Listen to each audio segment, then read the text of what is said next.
2:18 a.m. Caribbean Sea, just north of Trinidad. A crude oil tanker moves slowly through black water, its deck lights dimmed, its AIS signal flickering on and off. For hours, it hasn't been alone. Beyond the horizon, a U.S. Navy vessel has been holding a steady parallel course, not closing in, not falling back. Just watching. No warnings, no radio challenge, just shadowing. Then the tanker alters course by 5 degrees. Minutes later, a new signal appears on the bridge. At that moment, this stopped being routine monitoring. If sanctions are enforced at sea, how close does surveillance get to confrontation, and what happens when the line finally disappears? The tanker moving through the Caribbean that night was not just carrying crude oil, it was carrying the weight of a long-running economic and strategic struggle centered on Venezuela's energy sector. For more than a decade, Venezuela's oil exports have been entangled in international sanctions aimed at pressuring the government in Caracas. Oil is the country's primary source of hard currency, and controlling its flow has become one of the most effective levers of influence. Rather than blockading ports or striking infrastructure, the United States has relied on financial restrictions, shipping regulations, and targeted enforcement, it says. This is where the role of the U.S. Navy becomes critical.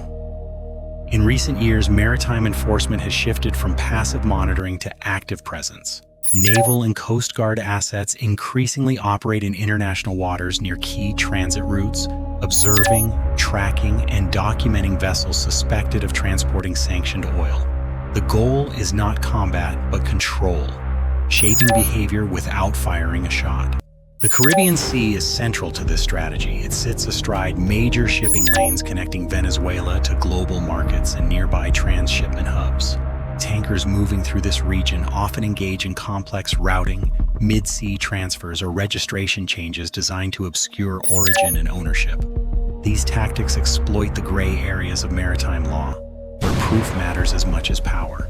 From Washington's perspective, enforcement at sea serves 2 purposes. First, it disrupts the physical movement of oil tied to restricted entities. Second, it sends a broader signal to shipping companies, insurers, and port authorities. Involvement carries risk. This pressure is reinforced by legal mechanisms overseen by agencies like Office of Foreign Assets Control, which designate vessels and companies, effectively cutting them off from the global financial system. Caracas, however, views these actions differently. Venezuelan officials argue that tracking and seizing tankers amounts to economic warfare, a slow squeeze designed to cripple the state without open conflict. Each intercepted shipment becomes both a material loss and a political symbol. This tension is what makes maritime shadowing so dangerous. It exists below the threshold of war, yet carries real consequences. Every course change, every delayed transfer, every naval silhouette on the horizon is part of a larger contest over who controls the sea and who decides how far enforcement can go before it becomes something else entirely. Long before any ship was challenged on the open sea, the operation had already begun in silence. Maritime enforcement does not start with engines or boarding teams. It starts with patterns. Analysts track tanker movements across weeks, sometimes months, comparing declared routes with behavior that suggests concealment. Sudden course changes, unexplained slowdowns, or signals that vanish and reappear. In sanctioned oil trades, these irregularities are rarely accidental. The tanker in question had drawn attention days earlier. Its voyage did not violate any law by merely sailing through international waters, but its behavior raised flags. The ship altered speed repeatedly, its identification broadcasts fluctuated, its declared destination shifted just enough to create uncertainty. None of these actions proved wrongdoing on their own. Together, they formed a profile. From that point, the task became observation. A U.S. naval surface ship was assigned to maintain contact, not close enough to provoke, not far enough to lose track. This is what shadowing means in practice. Holding a steady parallel course, matching speed and bearing, collecting data without interference. Every maneuver is logged, every transmission recorded. The objective is patience, not pressure. On the bridge of the U.S. vessel, the mood was controlled but tense. Sailors rotated through watches, eyes moving between radar screens and the dark horizon. There was no guarantee the mission would escalate. Many do not. Most end with nothing more than a detailed report and a quiet turn away. Aboard the tanker, the awareness was different. The crew could not see the full picture, but they felt it. A consistent contact behind them. A shadow that never drifted out of range. For the captain, every decision became heavier. Maintain course and risk scrutiny. Alter course and confirm suspicion. At this stage, intelligence is not about certainty. It is about thresholds. Only when enough indicators align, routing, documentation gaps, ownership links, transaction histories, does monitoring shift toward enforcement. Until then, both sides exist in a fragile balance. One observes, the other pretends not to notice.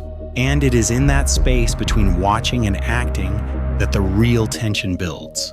Because once the decision is made, there is no quiet way back. The reaction came quickly, and along two very different tracks. In Washington, officials framed the operation as a matter of lawful enforcement. Statements emphasized compliance with existing sanctions and maritime regulations, stressing that the action was conducted in international waters and followed established legal procedures. There was no triumphal language, no celebration.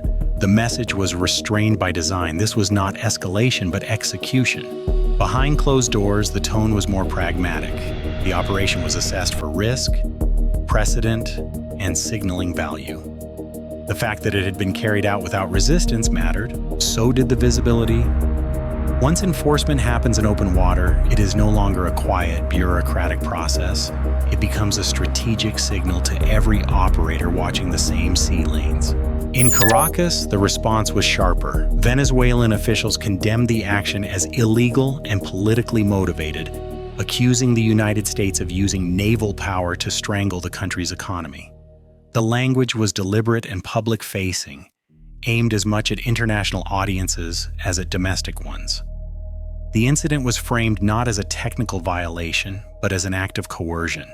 What followed was not an immediate military response, but a rhetorical one. Diplomatic protests, media statements, calls for international scrutiny. This was escalation by narrative rather than force. Meanwhile, the effects spread quietly across the shipping world. Operators began reassessing routes. Insurers reviewed exposure. Crews asked new questions before accepting contracts. Even without further boardings, behavior shifted. That was the real outcome. The operation did not need to be repeated to be effective. It demonstrated that shadowing could become seizure, and that the transition could happen without warning. In doing so, it altered calculations far beyond a single tanker, turning surveillance into deterrence and law into leverage. What made this operation effective was not overwhelming force, but the way legal authority, maritime practice, and patience were combined into a single sequence. In sanctioned oil trades, enforcement hinges on documentation as much as movement. Tankers suspected of carrying restricted cargo often rely on techniques designed to blur accountability. Ship-to-ship transfers at sea, frequent changes in declared destination, or operating under flags linked to opaque registries. None of these tactics are illegal by themselves. Their power lies in aggregation. When patterns align, they create grounds for intervention. Shadowing plays a critical role in that process. Maintaining a steady parallel track allows enforcement forces to collect continuous evidence, course, speed, radio behavior, and crew responses without triggering confrontation. It also limits deniability. Once a ship is aware it is being observed and continues suspect behavior, the case for action strengthens. Boarding in international waters is among the most sensitive actions a Navy can take. It requires clear legal justification, disciplined rules of engagement, and precise ship handling. Any misstep, physical or procedural, can undermine the legitimacy of the entire operation. That is why these missions prioritize control over speed. The objective is not to surprise, but to compel compliance through inevitability. There is also a cost asymmetry at work. A tanker worth tens of millions of dollars can be rendered unusable by a single intervention, while the enforcing force expends time and fuel rather than weapons. This imbalance makes maritime enforcement an attractive tool in gray zone competition where outcomes matter more than spectacle. Technology supports this approach quietly. Modern navigation systems, long-range sensors, and secure communications allow a naval ship to maintain contact without closing distance. But technology alone does not decide the moment of action. That decision remains human, based on judgment, thresholds, and risk tolerance. This is why such operations are difficult to deter. They do not rely on intimidation, but on persistence. Once a vessel is identified, shadowing compresses its options. Continue and risk seizure, divert and abandon the mission. Either way, control is asserted without a shot fired. That balance, law over force, pressure over violence, is what defines modern maritime enforcement. And it is precisely why its effects reach far beyond the deck of a single tanker. The seizure of a single tanker rarely changes a conflict on its own. What matters is the pattern it creates. For shipping companies operating on the margins of sanctions, the message was immediate. Shadowing was no longer a theoretical risk. It was a demonstrated pathway from observation to loss. Routes that once felt merely gray now carried tangible consequences. Some operators quietly withdrew. Others demanded higher premiums or stricter guarantees before accepting similar cargoes. For Venezuela, the impact extended beyond the missing shipment. Each disrupted transfer tightened pressure on an economy already constrained by limited export options. More importantly, it signaled that the maritime domain, once a buffer against land-based enforcement, was no longer safe. Control of ports mattered less if movement at sea could be interrupted without warning.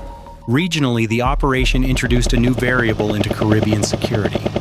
Naval enforcement tied to economic sanctions blurred the line between military presence and law enforcement. That ambiguity raises questions for other states whose shipping passes through the same waters. If sanctions can be enforced through shadowing today, could similar tactics be applied in other disputes tomorrow? The broader implication is strategic normalization. When such actions occur without escalation, they set precedent. What was once exceptional becomes routine. Over time, that routine reshapes expectations about how power is exercised at sea, not through blockades or combat, but through persistent presence and selective intervention. The danger lies in misinterpretation. A boarding intended as lawful enforcement can be perceived as coercion. A shadow meant to observe can be read as intimidation. In crowded sea lanes where multiple actors operate under different legal assumptions, the risk of miscalculation grows. This is the quiet paradox of modern maritime power. Its effectiveness depends on restraint, but the more often it is used, the thinner that restraint becomes. The operation in the Caribbean did not involve missiles, warning shots, or dramatic confrontations. Yet it revealed something far more consequential about how power is exercised at sea today. What began as quiet shadowing evolved into decisive control, not through force, but through persistence and legality. A tanker continued its voyage believing surveillance was tolerable. It learned too late that surveillance was only the first phase. The moment enforcement replaced observation, the balance shifted irreversibly. This is the defining feature of modern maritime conflict. Control is no longer asserted by blocking straits or sinking ships. It is achieved by narrowing choices until compliance becomes the only viable outcome. For the enforcing power, the advantage lies in patience. For the target, the danger lies in assuming that time works in its favor. The implications extend well beyond Venezuela or a single shipment of oil. As economic pressure and military presence merge, the sea becomes a contested space where law, commerce, and security intersect. Actions taken under legal frameworks still generate strategic effects, and those effects accumulate. For navies, this represents a new kind of dominance, one that relies less on visible firepower and more on constant presence. For shipping and energy markets, it introduces uncertainty that cannot be insured away. And for global stability, it raises a difficult question. When enforcement looks like coercion, who decides when the line has been crossed? The answer, increasingly, is written not in treaties or speeches, but in quiet encounters far from shore, where a ship is followed, a decision is delayed, and control changes hands without a single shot fired. That is the reality of maritime power in the modern era. Bye for now.